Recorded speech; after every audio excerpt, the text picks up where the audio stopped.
We'll chat later. Let's get this meeting started. Faith, okay. Yeah. How you doing? Look at you with your pink shawl and everything.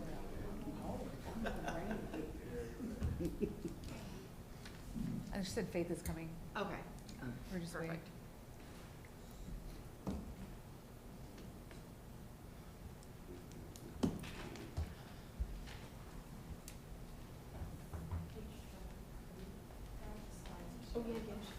Perfect. Mm-hmm. It's just your summer. Thank dude. you. Just because you're on that side. Just All right.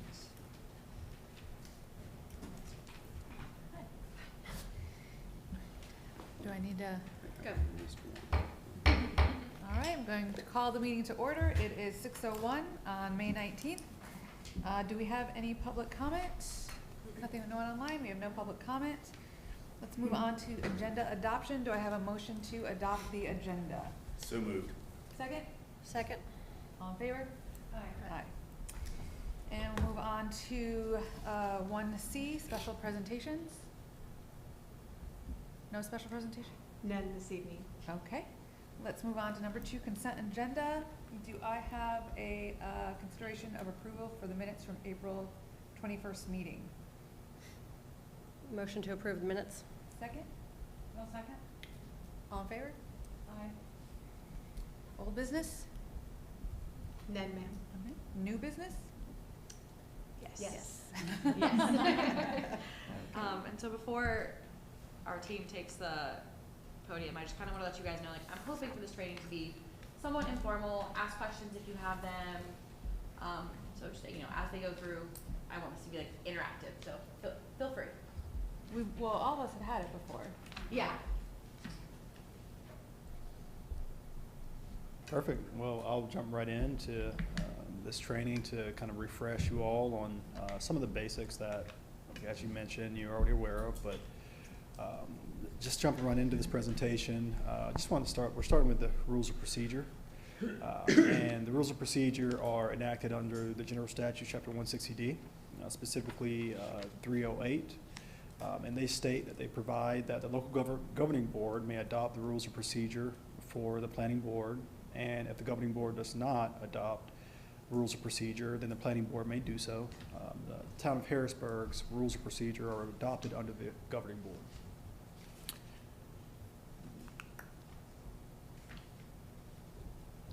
So for this portion of the training, we'll be covering membership of the board, board member terms, regular meetings, special meetings, the role of the chair and vice chair, and then lastly, voting procedures, abstentions, and attendance.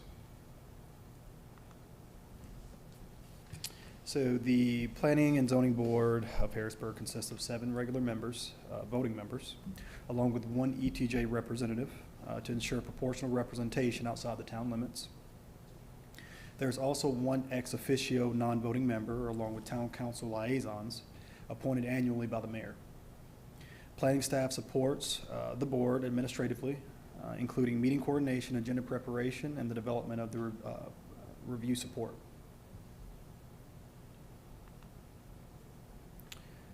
For terms and appointments, board members serve staggered 2-year terms beginning in July. Members may serve up to 2 consecutive terms for a total of 4 years consecutively, and may be reappointed after a 4-year break in service. If vacancies occur, the town council appoints replacements, and those openings are publicly advertised through the town website.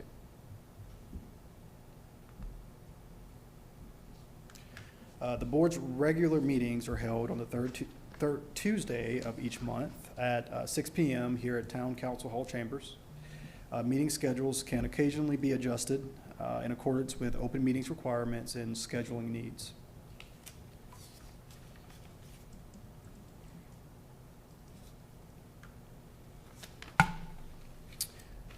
Special meetings may also be called by the vice chair or the chair, or the 4 board member, acting board members, but they still do require a 24-hour public notice. Now for the role of the chair and the vice chair.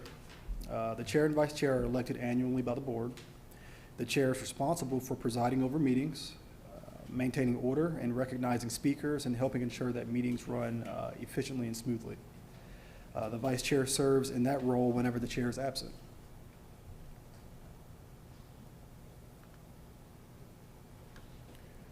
The next slide is on voting procedures, abstentions, and attendance. Board actions require a majority vote of the members present. For any item, a motion and second are required before discussion and action can occur. A quorum requires 4 members physically present. Remote participation may be allowed for discussion purposes only, but remote members cannot vote or count toward a quorum under the current rules. Regarding abstentions, members are generally expected to vote unless there's a conflict of interest. If a conflict of interest, the board may excuse that member from voting. If a member does not vote and is not excused, their vote is counted as an affirmative under the adopted rules. Attendance is also important because consistent participation helps instill confidence in the town and help the board run effectively. We did make a quick note that just a housekeeping update, is that we've made a slight update to the rules of procedure, and that section 16 has been revised to be aligned with the updated general statute. So with that, I will turn it over to my colleague Parviz Musavi.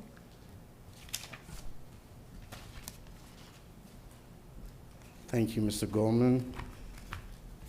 Madam Chair and Madam Vice Chair and members of the board, good evening. My name is Parviz Musavi. I'm a planner with the town planning department. I'll be covering the conflict of interest that I feel is a very important part of the rules of procedure. So according to the general statutes 160D-109, the planning and zoning board members shall not vote on the following items. Any development regulation adopted where the matter considered is likely to have direct, substantial, or financial impact on the member. Also, the board members shall not vote on any zoning amendment if the landowner of the subject property or the applicant for the text amendment is a person with whom the member has a close familial and or business or other associational relationship.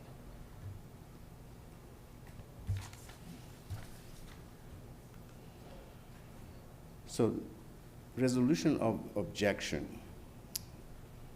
If an objection is raised to a board member's participation at or prior to the hearing or vote on the matter, and the member does not recuse himself or herself, the remaining members of the board shall, by majority vote, rule on the objection.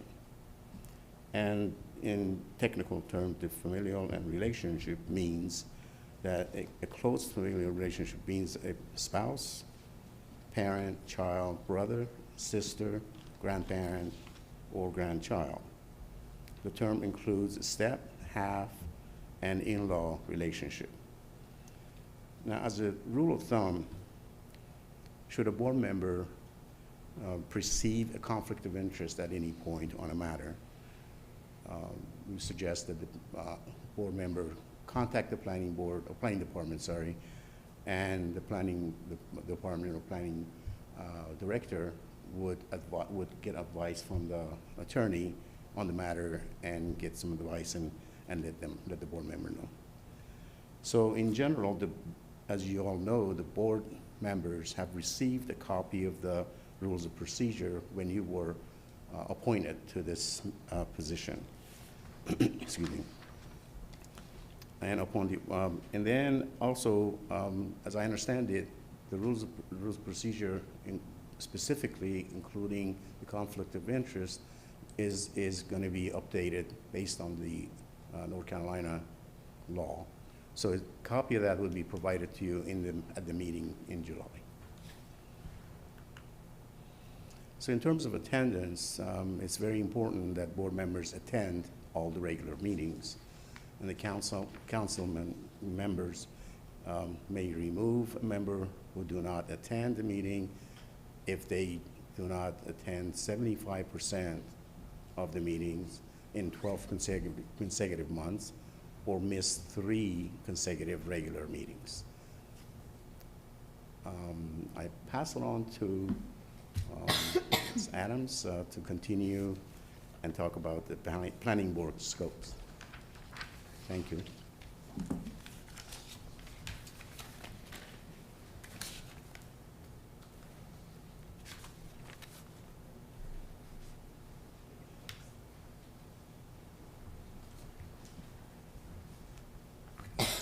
Good evening, board members. Tonight, I will definitely be talking to you guys about planning board scope. So, how is a planning board established? General Section 160D-301A gives authority to local governments to establish and appoint a planning board by ordinance. 160D-301B discusses the duties that may be assigned to a planning board. Planning board established in our UDO. The board shall provide an advisory function to assist in making decisions pertaining to amendments to the Harrisburg Area Land Use Plan, otherwise known as the HALP, or our UDO, and development review applications per 160D-301. Section 144.03.02 of the UDO lays out the powers and duties of the planning board, and they are, for tonight we're going to be discussing matters in the UDO only, but there are matters external to the UDO as well. So for matters in the UDO, the board shall have the authority to make recommendations or make final decisions on the development review applications denoted in section 145.01.14, the development review summary table, and the following.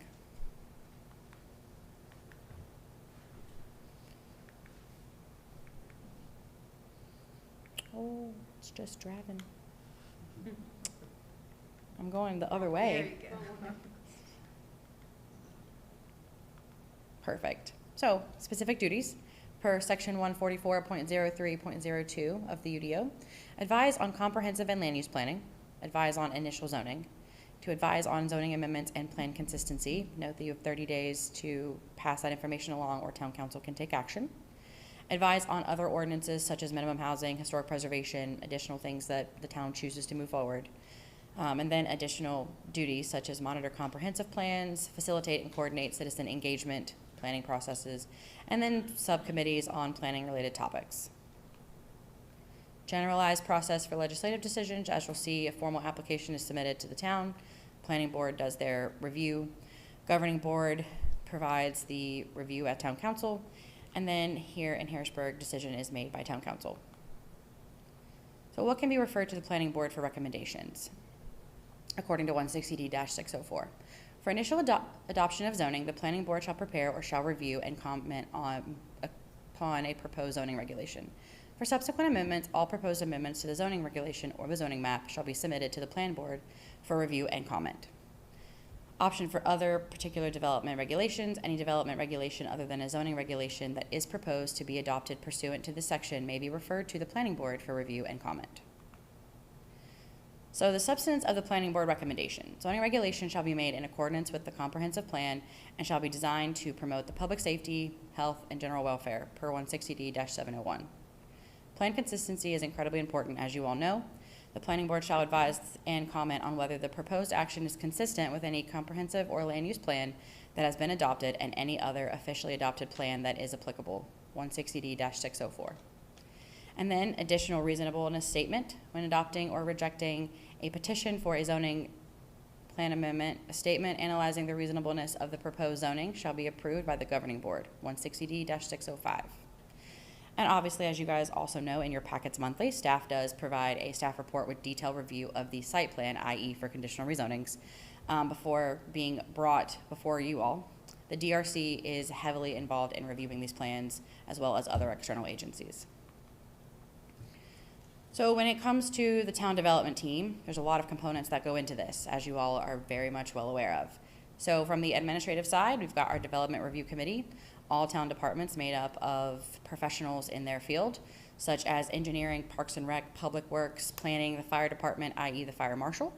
Consultants, the town hires Kimley Horn for our transportation analysis, otherwise known as the TIA, or I think here we call them the TTM.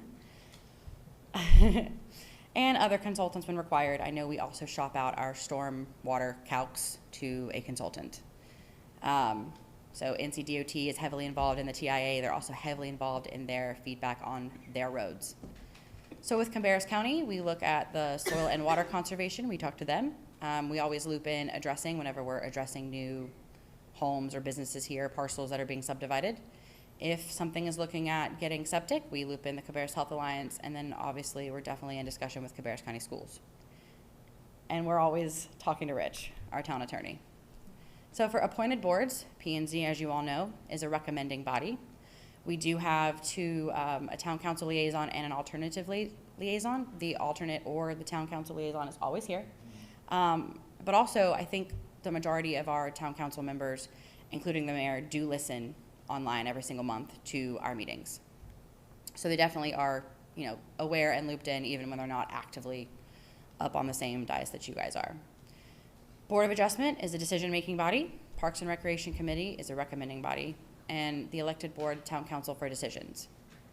Our goal, as you know, that we're working through the One Harrisburg plan, is to be a one united front. And so in order for staff to follow the mission, vision, and value, it's important that all of us follow the mission and vision and value. And so making sure that whenever we are addressing planning board, that we are addressing the conversations and comments that staff is bringing before you all. And just acknowledging that it goes through many different levels of review and professional feedback before it gets to this point. And so this is just a slide to kind of show all the breakdown. You do see that leadership is involved sometimes, and then as it progresses through to construction documents, if it goes through you guys, gets voted on and approved at town council, we do loop in the sewer allocation committee. However, I attended my first one today, and I can tell you that they are aware of projects long before they ever see inside of here that they could potentially be coming and what that looks like from a utilities perspective. That concludes my presentation. Do you guys have any questions before we kind of cover what's next? Do we need to vote on a vice chair? Not now, no, because we have some board appointments that will occur at the June 8th council meeting, and then July 1, we will vote on a chair and vice chair. But great question. Anything else? All right, awesome. So just want to provide you guys a little bit of an update on the One Harrisburg plan. Obviously, as you can see on this graphic, that right there was the initial goal, was phase 1, phase 2, and phase 3 to be kind of covered. Phase 3, as you see, was hoping to be accomplished February, March, and April. That all has been done. So basically, most recent, we had a steering committee meeting that was held on Wednesday, April 22nd. Shelley and I were in attendance for planning. So from that meeting, we took the land use plan that they were proposing, reviewed the one that we currently have, how we know that development's going to pan out, and we made some suggested adjustments. We discussed internally and then provided that back to the consultant. So we're hoping to start scheduling small group meetings soon to review the proposed land use map. And as of today, we did get that feedback from the consultant. So they have taken our comments and addressed those. And so we're going to review those and hopefully begin to schedule small group meetings as soon as June is the target goal.